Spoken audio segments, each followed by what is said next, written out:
High above the ground, workers strain to lift a massive block of stone into place.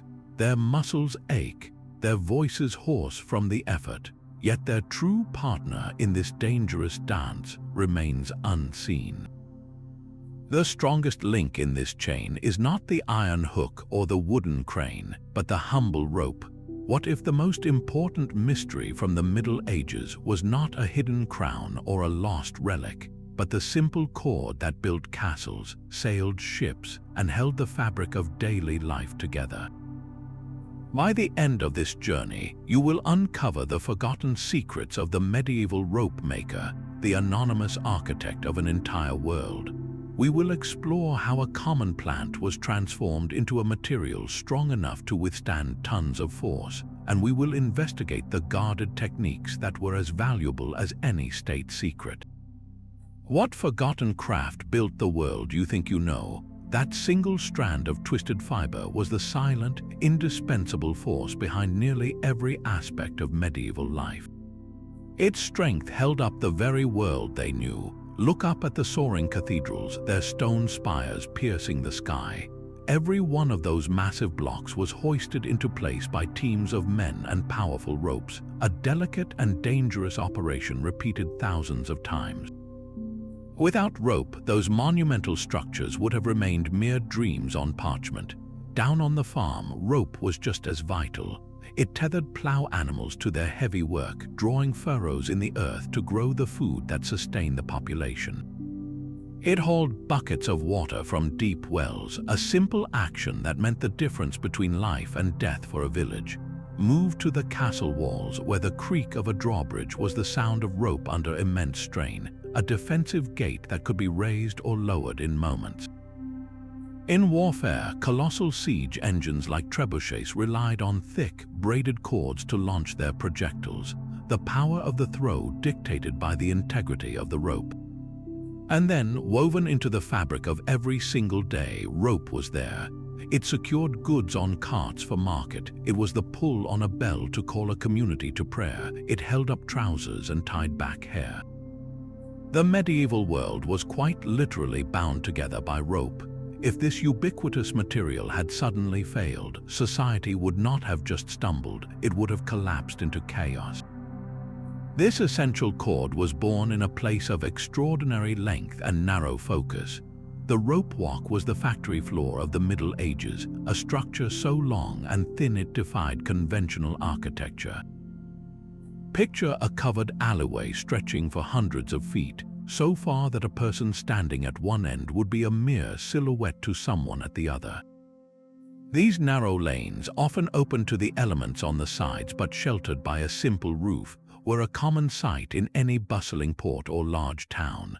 Their sole purpose was to allow teams of workers to walk backwards in a perfectly straight line, laying down the twisted fibers that would become a mighty rope. The air inside was thick with a cloud of hemp dust, a gritty haze that coated the lungs of the workers. The noise was a constant, deafening symphony of industrial sound. The heavy, rhythmic clatter of the spinning wheel at one end, known as the sledge, mixed with the shouted commands of the foreman and the shuffling footsteps of the crew. It was a physically brutal job. The lead spinner, the most skilled member of the team, had to maintain a steady, relentless pace, feeding fibers from a bundle tied around his waist. Behind him, a team of men walked backwards down the entire length of the rope walk, their bodies straining to keep the tension perfectly uniform. A single misstep, a moment of lost focus, and hundreds of feet of precious material could be ruined. This was not a craft for the weak or the impatient. It was a dance of immense physical endurance and coordination, all dedicated to creating the single strongest thread that held their world together. The deafening clatter of the rope walk was entirely dependent on a single, unassuming plant. Hemp formed the very backbone of medieval rope, a crop cultivated not for its mind-altering properties, which were minimal in these industrial varieties, but for the incredible toughness of its inner fibers. Fields of this tall, fast-growing plant would have been a common sight across the countryside, a vital agricultural product as important as wheat or barley. The journey from a green stalk in a field to a strand strong enough to lift stone began with a process that might seem counterintuitive. Farmers would harvest the hemp and then submerge the bundles in a stream or pond, or simply leave them out in dew-drenched fields. This was called retting, a controlled rotting where water and bacteria gently broke down the soft, pithy parts of the stalk. It was a delicate balance. Left too long and the precious fibers within would be weakened, but stopped too soon and they could not be cleanly separated. After retting, the dried, brittle stalks were ready for the brutal physical work of extraction. Workers would break the stalks over a wooden blade, snapping the woody core. Then, using a wooden knife in a process called scutching, they would beat and scrape the fragments away, leaving behind the long, silky bundles of raw fiber known as tow. This was the gold, the raw material that would soon endure immense tension. Hemp was the undisputed champion for this purpose. Its fibers were naturally strong and remarkably durable, but their most critical feature was a natural resistance to rot. For ropes constantly exposed to rain on ships, damp in mines, or the sweat of men and animals, this resistance to moisture was what made it superior to other materials like flax or cotton. It was the difference between a rope that lasted for years and one that failed in months. Because of its immense value, the cultivation of hemp was often a matter of state security. Kings and local lords would sometimes mandate that farmers dedicate a portion of their land to growing hemp, ensuring a steady supply for naval and military needs. The humble hemp farmer, therefore, was an unwitting but essential contributor to a kingdom's power, his harvest destined to become the rigging of a warship or the siege lines of a trebuchet. But hemp was not the only plant that could bind the medieval world. In countless villages and smaller farms where the prized hemp crop was reserved for lords or merchants, people turned to more humble materials growing right outside their doors. Flax was one of the most common alternatives. This was the very same plant that gave the world linen cloth, a process that left behind a valuable byproduct. After the long, fine flax fibers were combed out to be spun into linen thread, the shorter, coarser scraps that remained were known as tow. While these tow fibers were too rough and uneven for fine clothing, they were perfect for twisting into a serviceable, sturdy rope. Flax rope was not as strong or as rot-resistant as its hemp counterpart, but it was cheap and readily available. It became the workhorse cord for everyday tasks that did not demand heroic strength, tying down hayricks in the field, securing sacks of grain, or serving as a well rope for a family farm. Its story is one of medieval thrift, where nothing was wasted and every last fiber of a harvested plant was put to use. Even more surprising than flax was the use of a plant most people would actively avoid, the stinging nettle. This common weed, with its painful, skin-irritating hairs, seems an unlikely candidate for cordage.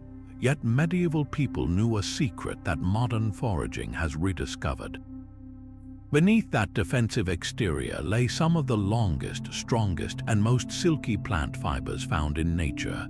Processing nettles for rope was a delicate and patient craft, often the work of those who could not afford even flax tow. The harvester would cut the tall stalks and then, using gloves, carefully crush them or roll them to break the stinging hairs. The stalks then underwent a retting process, much like hemp, being soaked in water to loosen the outer bark. Once dried, the outer layer could be peeled away in long strips, revealing the inner fibers, which were pale, soft, and surprisingly pliable. The resulting cord was not thick and heavy like a ship's hawser. Instead, nettle fiber was spun into a fine, incredibly strong thread. It was perfect for sewing leather, for making nets to catch fish or small game, or for creating sturdy bowstrings. This humble, oft-despised weed, gathered from ditches and woodland edges, could be transformed into a material of both elegance and resilience, a hidden treasure for the common person. The strength of a kingdom relied on the mighty ropes of hemp, but the strength of a household often depended on the clever use of these quieter, more accessible fibers. While plants formed the backbone of most medieval ropes, some of the most specialized cords came not from the field but from the stable. The physical power of the horse was matched by the surprising utility of its own coat. Horsehair gathered from the mane and tail was painstakingly cleaned and sorted.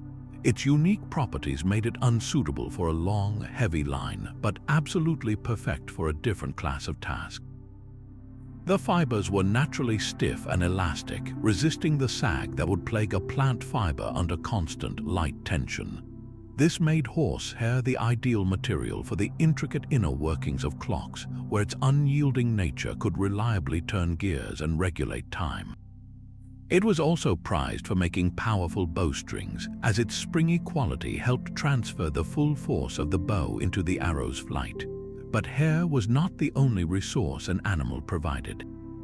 Leather, a material every village tanner could produce, was another crucial tool for binding the world.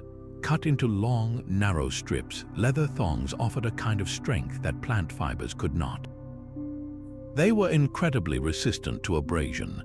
A hemp rope might fray and part after being dragged repeatedly over a rough stone edge, but a leather strap would simply wear smooth, holding fast for years. This made leather the go-to choice for lashings on carts and wagons, and for the critical parts of harnesses where a sudden break would mean disaster. Yet these animal-based materials came with distinct trade-offs. Leather was heavy and would stiffen dangerously if it was allowed to get wet and then dry out. Horsehair was laborious to work with and could never be spun into a long, thick cable. They were not general-purpose solutions, but specialized answers to very specific problems, proving that the medieval rope maker's toolkit was far more diverse than it might first appear. The raw fibers, whether hemp, flax, or nettle, were useless on their own. They had to be transformed into strength. This was the art of the spinner, the first and most critical step in the entire rope-making process. In a small cottage or at the edge of a busy rope walk, a worker would take a bundle of prepared fibers, known as a distaff, and begin the meticulous task of spinning them into a continuous thread called yarn. The tool for this was often a simple handheld spindle, a weighted wooden disc on a shaft that acted like a spinning top. The spinner would draw out a few fibers, set the spindle twisting, and let its momentum pull and twist the fibers into a tight, thin line. As the spindle dropped towards the floor, it spun the yarn, and the spinner would then wind the finished length onto the spindle and begin again. This was a rhythm of pull, twist, and wind repeated for hours. In later periods, the spinning wheel made the work faster, but the core skill remained unchanged. The spinner's hands had to perform a delicate dance, constantly feeding new fibers into the twisting line while maintaining perfect, unvarying tension. Any inconsistency, a thin spot or a loose twist, would become a fatal weak point in the final rope, a place where under immense strain everything would unravel. This demanding, monotonous work was frequently the domain of women and children. Their patient, meticulous labor produced the fundamental building block, the single strand of yarn that held no great strength on its own. But it was from this humble beginning that every mighty cable was born. The true power of rope was not in the fiber, but in the twist. That single, fragile yarn was just the beginning of its transformation into strength. Alone, it could snap with a sharp tug, but bound together with others, it would become something far greater. This next stage was called forming the strand, a process that harnessed a simple principle of physics to create incredible resilience. A worker, often the lead spinner, would gather several of these yarns and attach their ends to a hook on a spinning wheel. Then he would begin to walk backwards down the length of the rope walk, but this time he was not just holding fibers. He was guiding multiple yarns, keeping them separate and under perfect tension as the wheel at the far end began to spin. The crucial detail here was the direction of the spin. Each individual yarn had already been given a tight twist in one direction, say clockwise. To form the strand, the spinner twisted these yarns together in the exact opposite direction, counterclockwise. This counter twist is the secret to a rope that holds its form and does not kink or unravel under load. Think of it like this: if you twist all the elements in the same direction, the energy stored in the fibers makes them want to spring apart. But by twisting them against each other, those forces lock into a stable, balanced whole. The tool managing this operation was often a wooden top, a cone-shaped device with hooks, or sometimes just a simple iron hook held by an assistant. This top kept the yarns separated and guided, ensuring they laid together in a smooth, uniform spiral. The job demanded immense coordination and raw strength. The man walking backwards had to fight the pull of the twisting wheel, his arms and back straining to maintain a steady, even pressure. A moment of weakness, a stumble, and the strand would become lumpy and weak, its potential strength wasted. This was where individual threads ceased to be independent and became a single, powerful entity, a strand ready for the final, most dramatic act of creation. This final twist is where individual strands become an unbreakable whole. The process, known as the lay, is the crowning moment of the rope maker's craft. Here, 3 of those powerfully spun strands, each already a tightly wound cable in its own right, are brought together for their ultimate transformation. The principle remains the same, but the forces involved are magnified tenfold. Each strand carries the memory of its own twist, a stored energy that wants to unravel. The rope maker's genius lies in harnessing that very energy to create a stable, balanced structure. The ends of the 3 strands are fixed to separate hooks on a large spinning wheel, while their opposite ends are gathered and attached to a single, heavy iron hook that can itself rotate freely. This master hook is often held by the lead walker, the most experienced and strongest man in the crew. At the command of the foreman, the great wheel begins to turn, and the walker starts his slow, arduous journey backwards down the entire length of the rope walk. As he walks, the wheel spins the 3 strands in one direction, say clockwise, but the walker himself is slowly rotating the master hook in the exact opposite direction, counterclockwise. It is a breathtaking feat of coordination and raw strength. The walker is not just guiding the rope, he is actively fighting against the immense torque generated by the spinning wheel, his entire body becoming a living brake and a regulator. His arms and back scream with the strain of maintaining perfect, uniform tension across all 3 strands. If one strand pulls tighter than the others, the rope will be unbalanced, destined to fail under load. The sound is a deep, groaning hum of fibers under extreme stress, a testament to the power being locked into the cord with every inch of its creation. This counter-rotation is the final, critical lock. The clockwise twist of the individual yarns was locked in place by the counter-clockwise twist of the strand.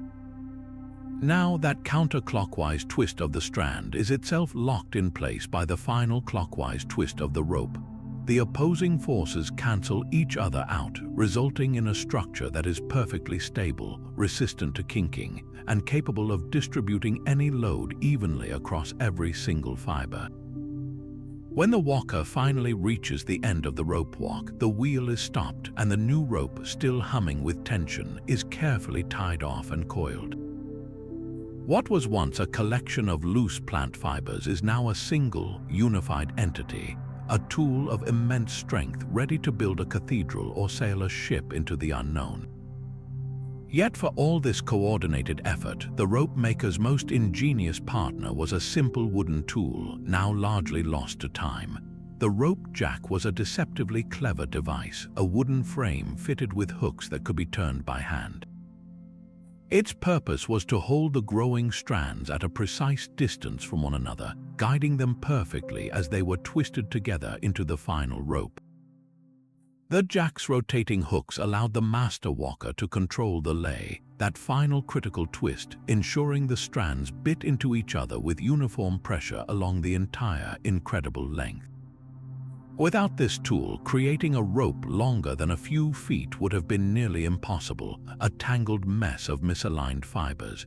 Yet the jack itself is an archaeological ghost. Made of wood, it rarely survived the centuries, succumbing to rot, fire, or simply being broken up for scrap.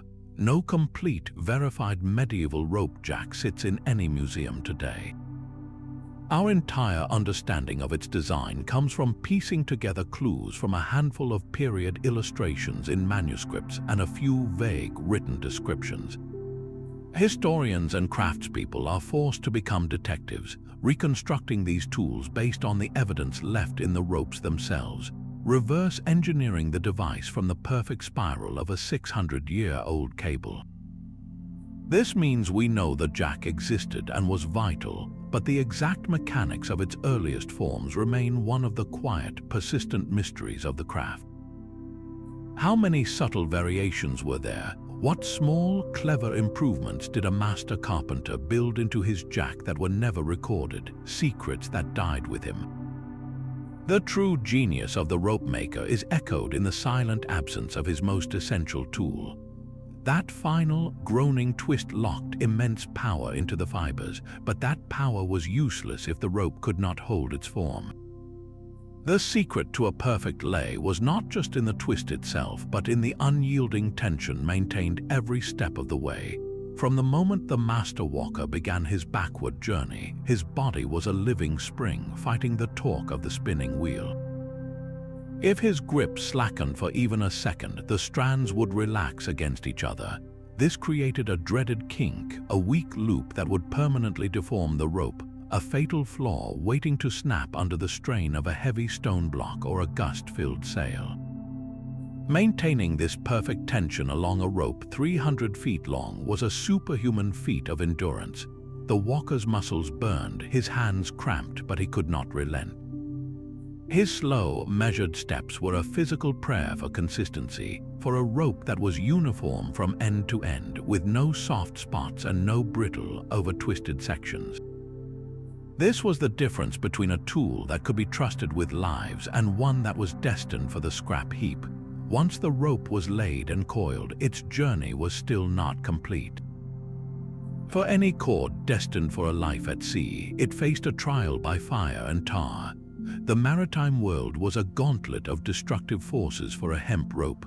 Constant saltwater spray would wick into the fibers, inviting rot from within. The relentless friction of wind and rigging would wear down its surface. The solution was a thick, black, pungent bath. In a dockyard, a large copper vat would be filled with pine tar, heated over a fire until it bubbled and smoked. The new rope, carefully coiled to prevent tangling, was then lowered into this viscous, boiling liquid. Workers used long poles to submerge it, ensuring the tar penetrated to the very heart of every strand. The smell was overwhelming, a sharp, smoky odor that clung to clothes and hair for days. When the rope was hauled back out, dripping and gleaming black, it was transformed. The tar acted as a waterproof sealant, driving out moisture and protecting the inner fibers from rot. It also served as a lubricant, reducing the internal friction between fibers as the rope flexed and stretched under load, which actually extended its working life. A tarred rope was heavier and stiffer, but it was a price worth paying for a material that could survive years of brutal service on the open ocean. This final, fiery baptism was what turned a strong rope into a durable one, a cord that could truly bind the world together across stormy seas and through the passing years. That thick, tar-soaked cable was more than just a length of twisted fiber. It was a precisely engineered tool, and the people who used it spoke a language all their own. The most critical measurement for any rope was its circumference, the distance around its thickest part. Medieval craftsmen never spoke of a rope's diameter for a simple and brilliant reason. How do you accurately measure the width of a soft, flexible object that can be squashed and distorted by your tools? Wrapping a cord or a marked stick around the rope gave a true and consistent reading every time. This number, the circumference in inches, defined the rope's very identity and its ultimate purpose. A thin cord of just 1 inch around, known as ratline, was the small stuff of the sailing world, used for 1,000 minor lashings and ties. Moving up, a 3-inch rope was a hawser, the workhorse for general hauling and tow lines. but the true giants of the ropewalk were the cables, massive cords of 9 inches in circumference or more. These were the anchors of the naval and architectural worlds, the only things strong enough to moor a heavy ship in a storm or to serve as the main lifting line for a cathedral's foundation stone. This language was not just about classification, it was a direct translation of strength. Every experienced sailor and builder knew that a 1-inch rope could safely hold a few hundred pounds, while a 9-inch cable could withstand a staggering 20 tons of force or more.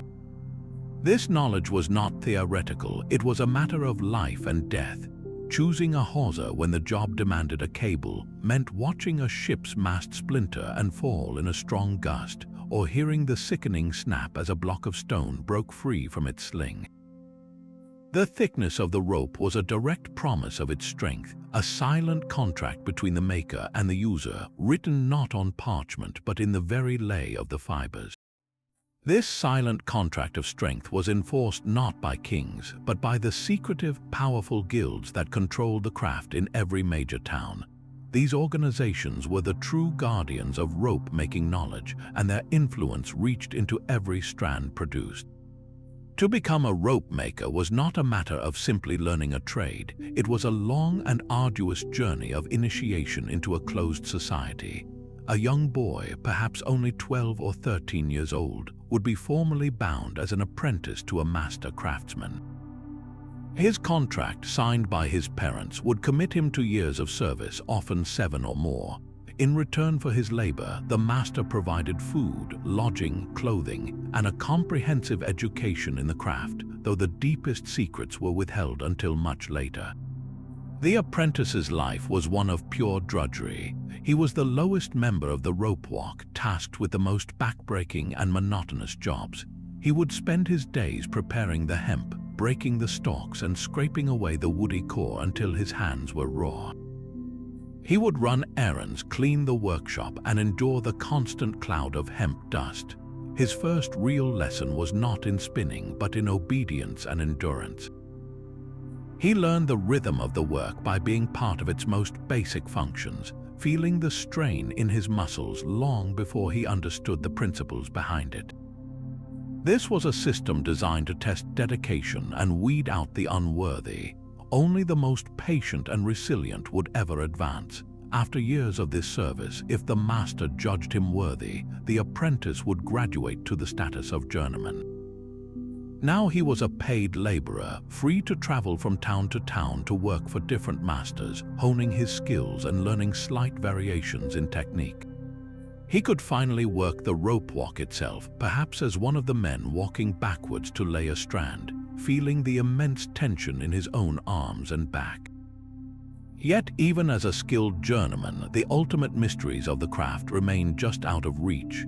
The final, critical secrets, the precise tar mixtures for maritime ropes, the exact tensions for different circumferences, the proprietary designs of the rope jack, these were the sole property of the master craftsmen. These secrets were protected with a ferocity we would associate with modern patent law. Sharing them outside the guild was an unforgivable crime, punishable by heavy fines, expulsion, or even imprisonment. The guild's primary role was to maintain an unyielding standard of quality. Every rope produced under its seal was a guarantee. A master could not afford to have his mark on a faulty product, for a single failure could destroy the reputation of the entire guild in that city. This system of collective responsibility meant that every rope bearing a guild stamp was trusted implicitly by ship captains and cathedral builders. The guild hall was more than a meeting place, it was a fortress of knowledge, ensuring that the strength of the medieval world was built on a foundation of proven, protected, and perfect craft. His day began long before the sun had fully risen, in the cold, dusty air of the master's workshop. The first task for a rope maker's apprentice was always the same, the brutal preparation of the hemp. His small, often ungloved hands would be raw from hours of breaking the dry, retted stalks over a wooden blade, the sharp cracks echoing in the dim space. Then came the scutching, using a wooden knife to beat and scrape away the brittle shards of the plant's core until the valuable long fibers were revealed. This was not skilled work, it was pure, mind-numbing labor. His world was a haze of itchy hemp dust that coated his throat and lungs, a constant irritant that seasoned workers simply accepted as part of life. His clothes were perpetually filthy, his fingers calloused and split. When he was not processing fiber, he was a messenger boy, sprinting the incredible length of the rope walk to fetch tools or relay a command from the master to the walkers. He learned the rhythm of the craft through his feet and his aching muscles long before he understood its principles. The master was not a teacher in the gentle sense, he was a taskmaster. His approval was shown through silence, his disapproval through a sharp word or a withheld meal. The apprentice lived in the master's household, sleeping in a loft or a corner of the workshop, his life entirely subsumed by the trade. For years, his entire existence was built around service and observation.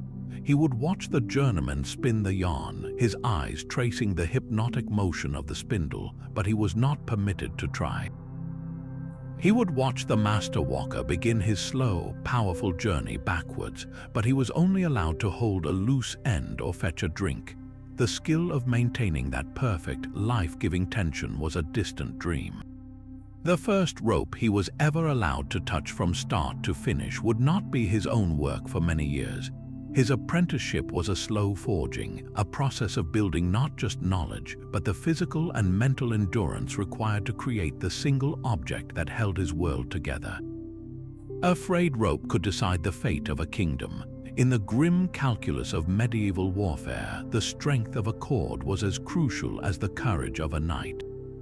Picture the trebuchet, the ultimate siege engine, a towering structure of wood and counterweight designed to hurl stone and fire over castle walls.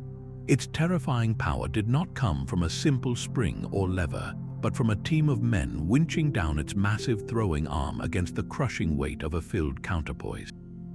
This was a task that demanded not iron chains, but ropes of immense circumference, specially made to withstand sudden, catastrophic loads.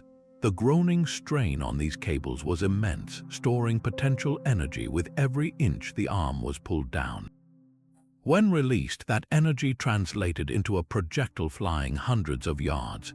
If a rope snapped during the winching process, the whipping arm could kill the crew instantly. If it failed at the moment of release, the entire machine could shatter itself into splinters.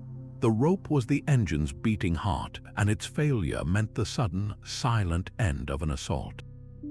This dependence extended to the high seas, where naval warfare was a contest fought on a web of rigging. Every sail that caught the wind, every yardarm that turned to position a vessel for attack, was controlled by an intricate system of ropes. A ship's ability to maneuver, to chase down an enemy or escape a broader side, lived and died by the integrity of its cordage. A snapped halyard could drop a heavy sail onto the deck, causing chaos and carnage.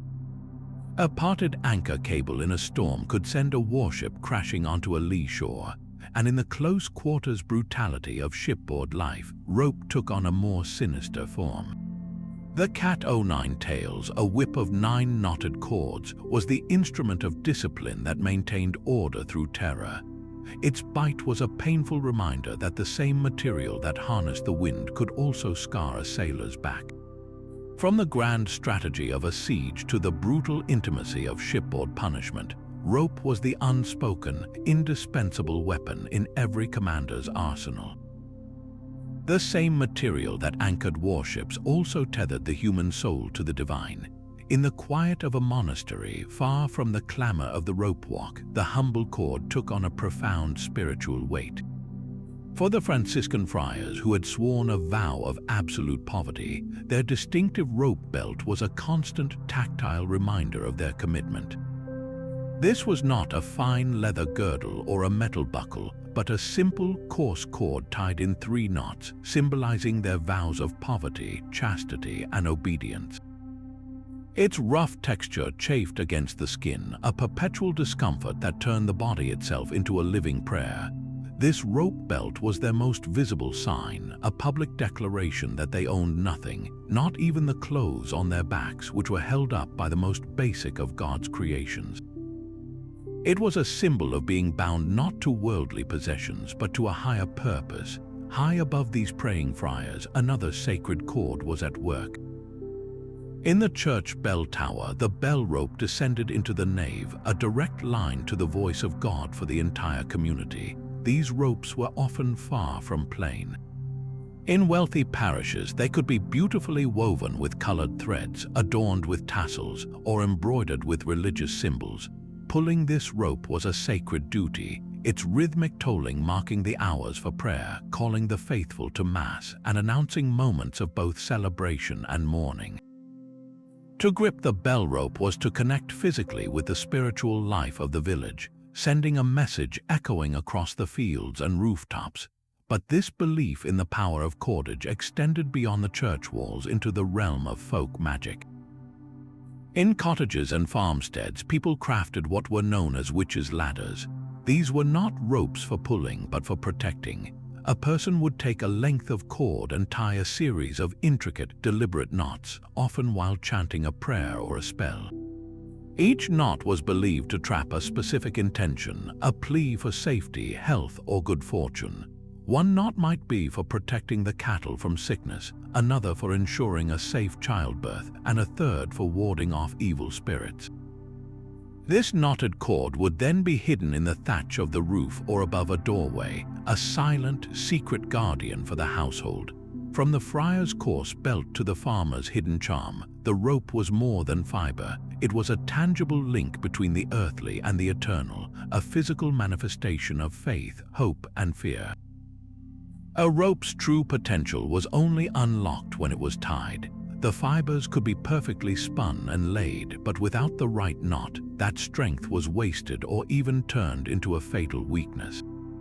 Medieval life demanded a deep, intuitive knowledge of how to shape rope to a specific purpose, creating a silent language of loops, bends, and hitches that every sailor, builder, and farmer had to speak. The most revered of all was the bowline, a knot so reliable it was called the king. Its genius lay in creating a fixed, secure loop at the end of a rope that would not slip, tighten, or jam under strain. A sailor high in the rigging could tie a bowline with one hand, creating a lifeline around his waist in seconds. A builder could loop it around a stone block, confident the knot would hold as the block swung through the air. It was the knot of absolute trust, a perfect marriage of form and function. For joining two ropes together, especially if they were of different thicknesses, the sheet bend was the essential solution. Imagine a fisherman needing to extend his net line, or a sailor splicing a new piece of rigging onto an old one.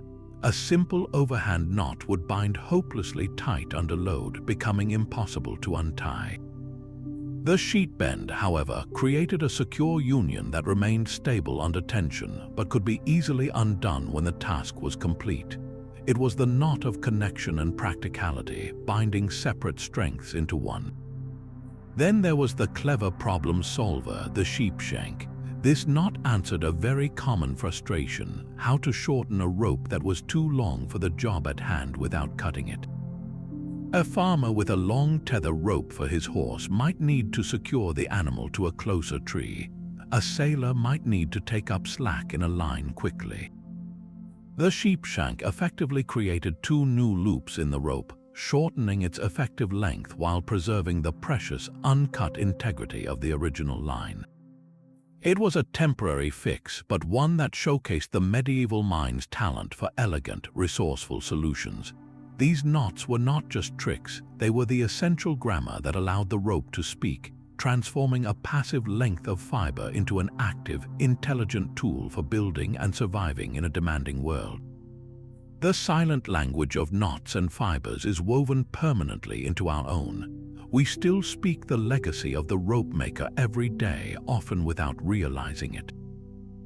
Consider the phrase "learning the ropes." For a young sailor arriving on a tall ship, his first and most vital task was to memorize the purpose of every single line in a maze of rigging. Each rope had a name and a specific critical function. Misidentifying a halyard for a sheet could mean losing a sail in a squall. His survival and the ship's depended on this intimate knowledge. To learn the ropes was not about a casual introduction. It was about mastering the very system that kept him alive. Centuries later, we use the same phrase for anyone new to a complex job, from a rookie firefighter to an office intern. Then there is the feeling of being on the ropes. This term comes straight from the prize fighting ring. A boxer driven back against the perimeter ropes is in a desperate position, trapped, defensive, and nearly defeated. He has lost control of the fight. The ropes, which should mark the boundary of the contest, have become the instrument of his impending failure. We use this now for anyone in a precarious situation, whether in business or in life, pushed to their absolute limit. Perhaps the most cynical survivor is the expression money for old rope. This was a common dockside scam. An unscrupulous character would acquire lengths of worn-out, tar-stiffened maritime rope that was no longer safe for its original purpose. He would then sell it to merchants or farmers who would painstakingly pick it apart. The short, frayed fibers inside, called oakum, were sold to shipyards where workers would hammer the material into the seams between wooden planks to make them watertight. It was a miserable, tedious job, but the seller had done almost no work. He got money for old rope, a pure profit for a worthless product that someone else would have to break down.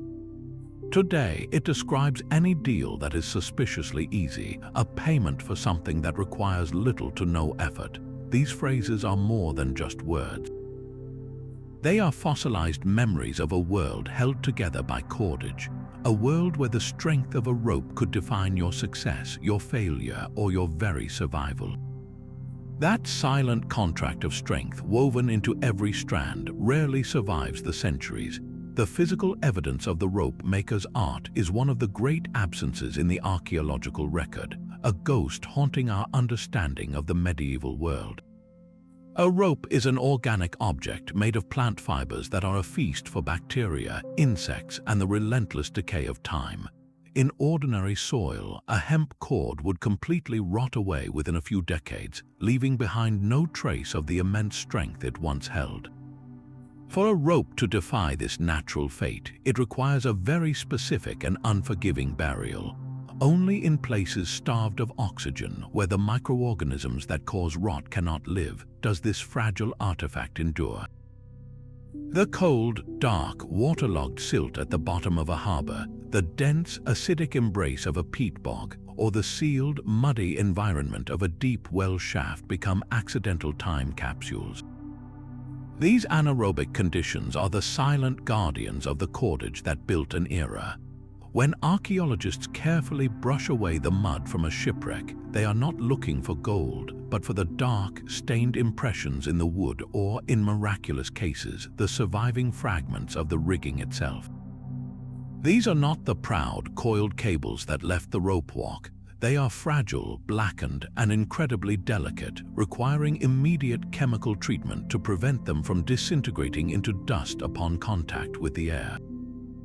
Each surviving piece is a direct message from the hands of a long-dead craftsman.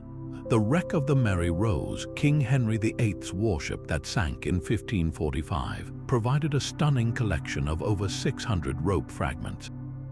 Analysis of these cords revealed the masterful consistency of the lay, confirming that Tudor rope makers had perfected the art of counter-twisting strands to create a perfectly balanced, immensely strong product.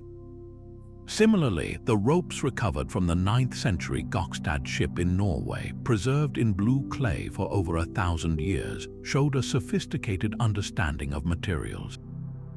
The Norse shipbuilders used rope made from seal skin and walrus hide for certain tasks, demonstrating a regional adaptation that utilized the strongest local resources available. Each of these rare, waterlogged fragments is a physical key. By measuring the direction and tightness of the twist, scientists can reverse engineer the techniques of the spinner. By identifying the plant fibers under a microscope, they can trace the rope back to the very fields where the hemp was grown. These are not just pieces of old string.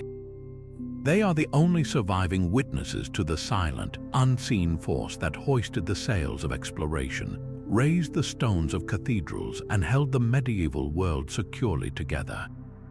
The strength of a kingdom could be measured not by its army, but by its stockpile of rope.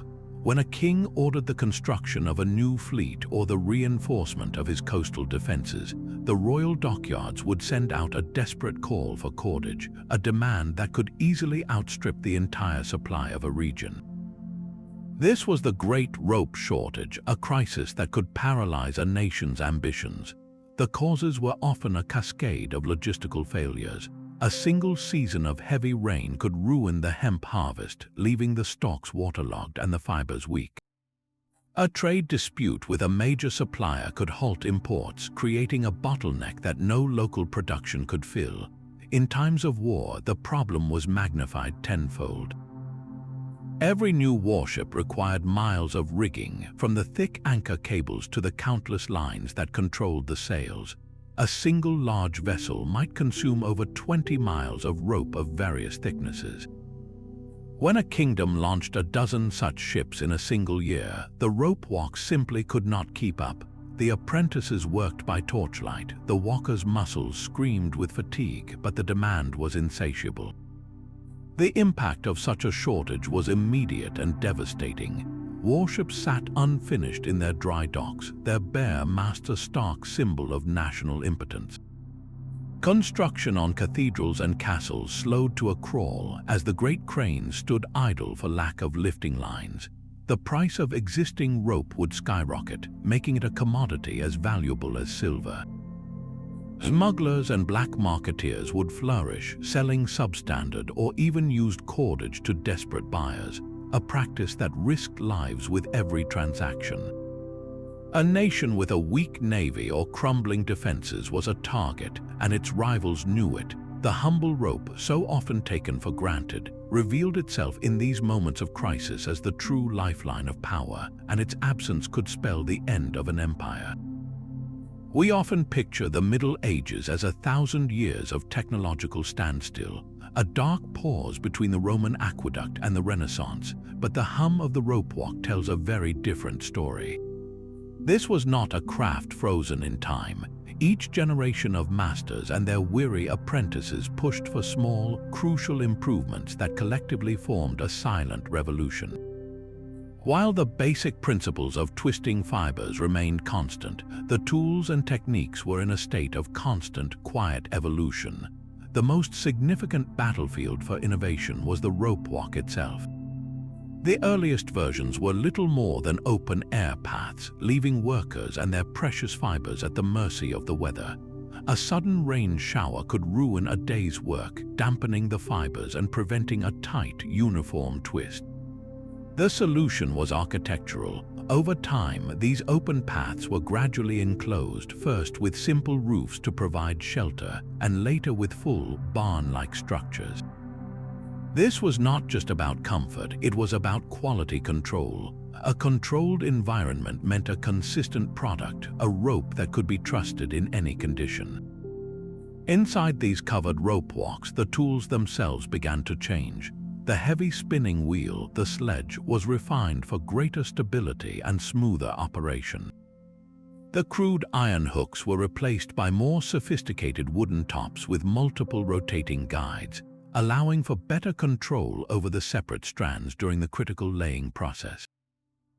These were not inventions that changed the world overnight, but they were incremental gains in precision and efficiency that saved labor and strengthened the final cord.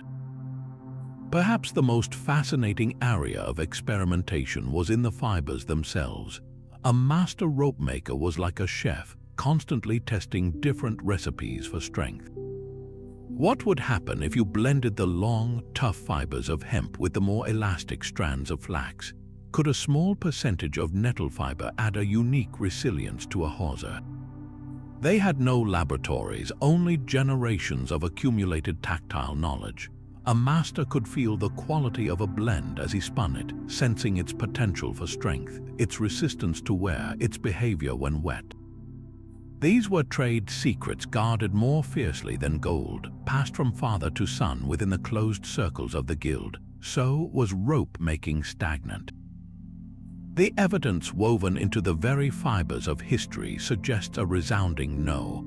The medieval world was not one of forgotten stasis, but of relentless, quiet refinement.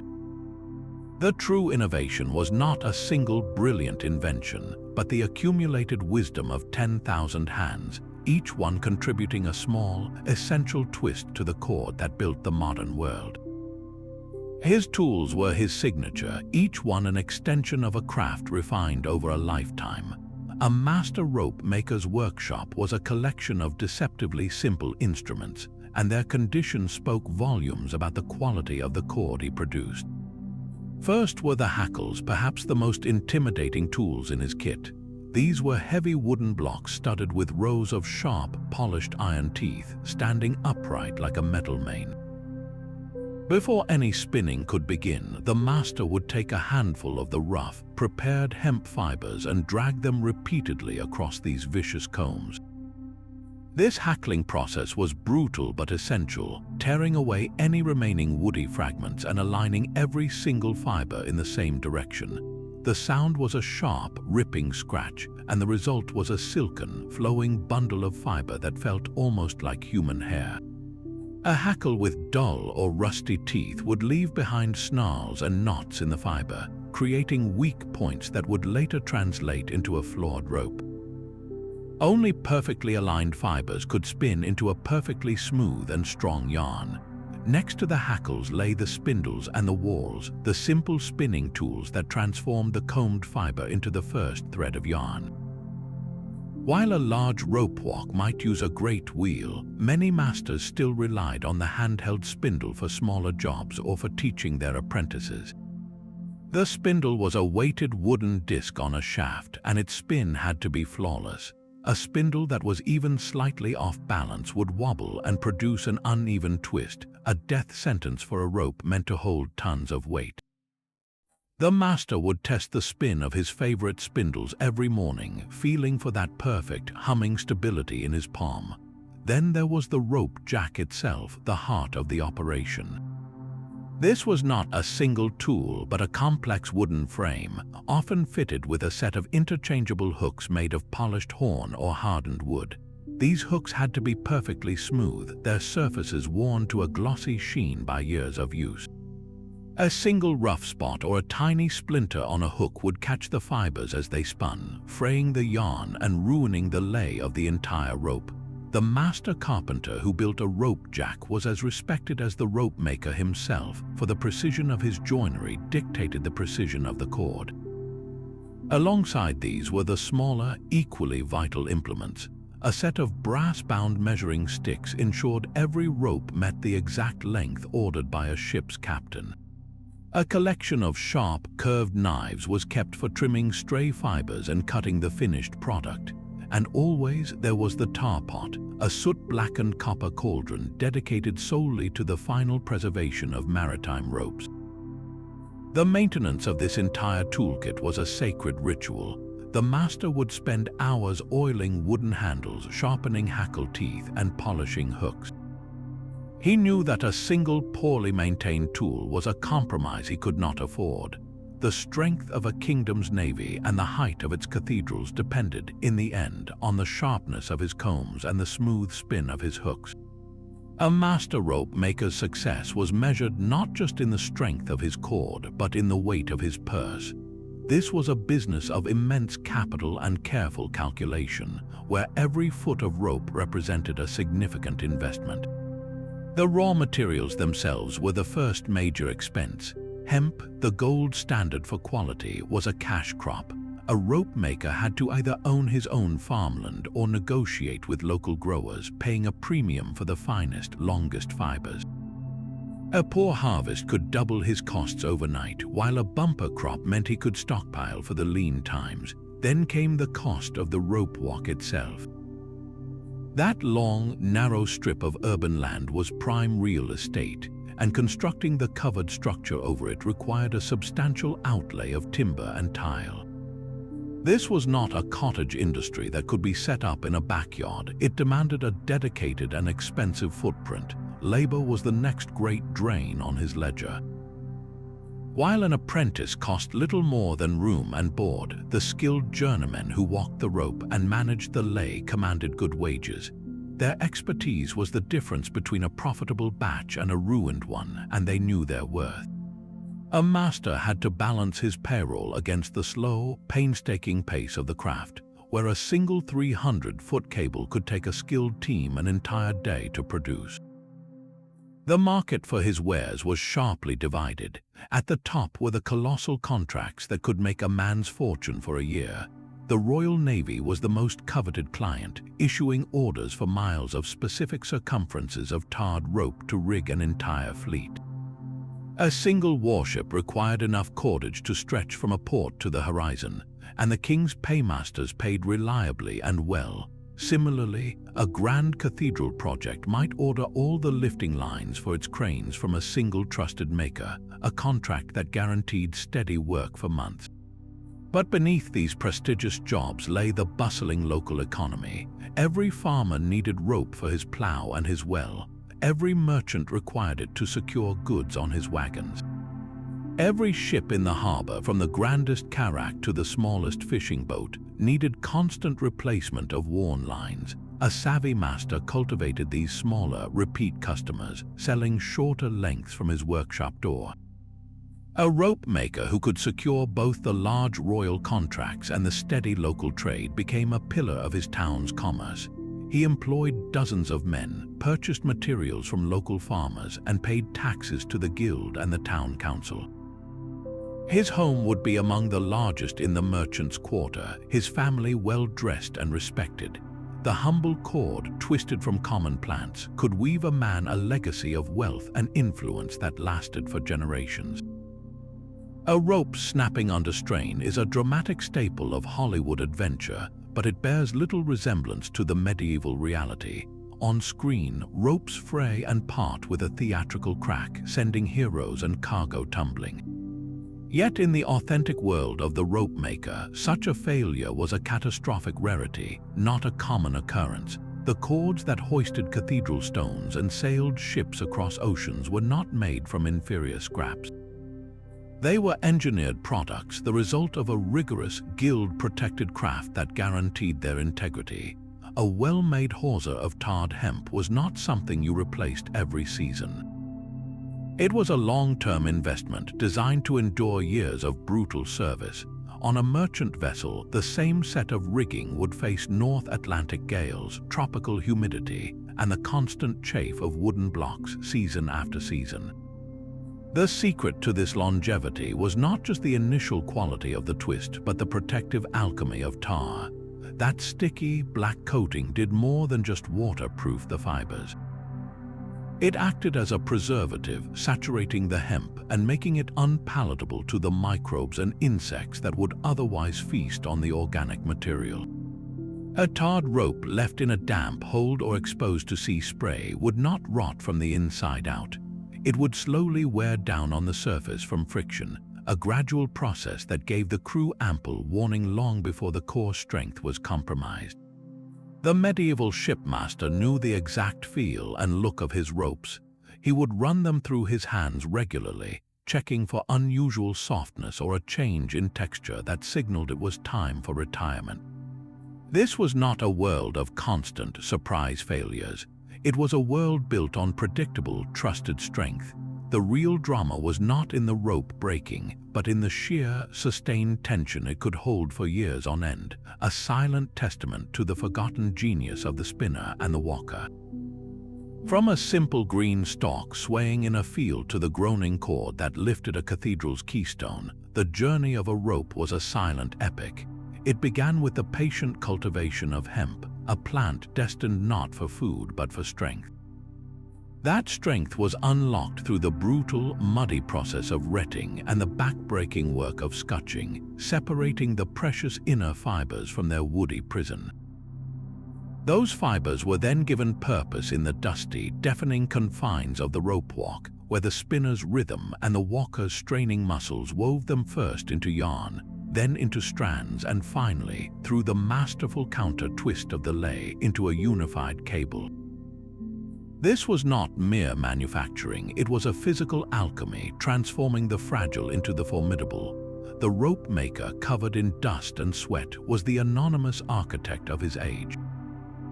While kings and bishops took the credit for the monuments that defined the era, it was his craft that literally raised them from the ground. His work sailed the ships that connected continents, powered the siege engines that decided wars, and tethered the plows that fed nations.